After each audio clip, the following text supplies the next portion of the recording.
ఇంట్లో నుంచి వెళ్తానేమో కానీ నీ మనసులో నుంచి వెళ్ళను.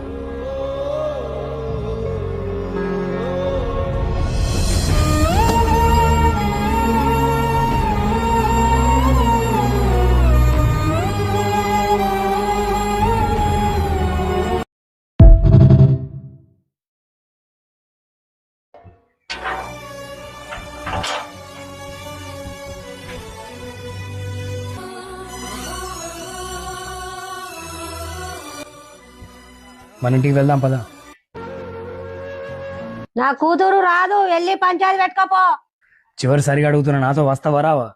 చెప్తే అర్థమైతే లేదా? నా కూతురు ఎక్కడికి రాదు. నువ్వేమనుకుంటున్నావో చెప్పు, నాతో వస్తావా రావా? ఎందుకు? నా కూతురు తీసుకుపోయి చంపుతావా?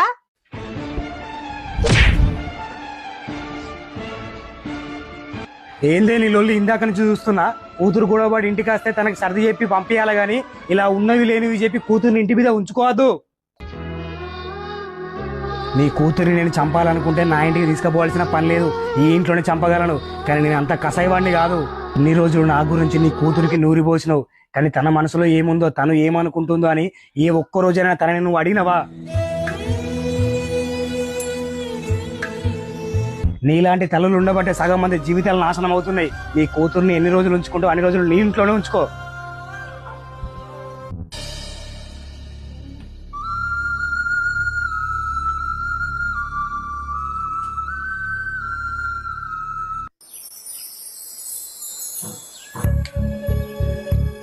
పోయి బట్టలు చదువుకోపో బిడ్డ.